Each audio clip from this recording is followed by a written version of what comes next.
Ce sont là les premières images de l'ancien président de la République démocratique du Congo, Joseph Kabila, dans son domaine des Hongo, à la lisière du territoire de Kabare, ce mercredi 25 juin 2025, depuis l'annonce de sa présence à Bukavu, au Sud Kivu, en début de semaine. Vêtu à l'anglaise, visage grave et rassurant, Joseph Kabila démarre ses consultations avec les forces vives et sociales du Sud Kivu pour dégager des pistes de solutions en vue de sortir le pays de la crise, surtout dans sa partie est. Autorité traditionnelle, représentant de la jeunesse dans toute sa diversité, mouvement citoyen, le Barza intercommunautaire et la Fédération d'entreprises du Congo, FEC, section Sud Kivu, ont été reçus par le Raïs. C'est là ainsi le second round de cette démarche patriotique débutée à Goma il y a un peu plus d'un mois.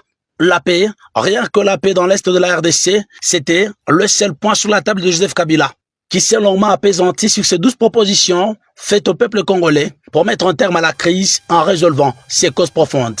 Nous sommes satisfaits parce qu'en fait, nous lui avons fait des propositions pour que la paix puisse revenir le plus rapidement possible dans notre pays. Nous avons aussi félicité du fait qu'en tant que Congolais, expérimenté pendant plusieurs années parce que de mieux placé pour connaître ce pays, s'est engagé pour la recherche justement de cette paix. Une initiative saluée par tous ces interlocuteurs qui pensent qu'il est enfin temps que les personnalités politiques congolaises se mettent autour d'une table pour résorber cette crise par des solutions authentiquement congolaises.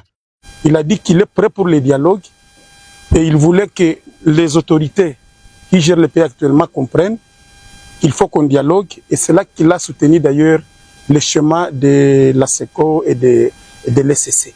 Tout le monde a été d'accord avec sa proposition et il a dit que il peut accompagner cette initiative parce que nous tous nous avons besoin de la paix. Personne ne peut dire qu'il n'a pas besoin de la paix. C'est ainsi qu'il nous a dit que nous-mêmes partout où nous passons et que tout le monde qui a même un numéro d'appeler les autorités au niveau national, qu'ils le fassent pourvu que tout le monde comprenne qu'il est temps qu'on fasse la paix. Parce que sans cela, la RDC risque de disparaître.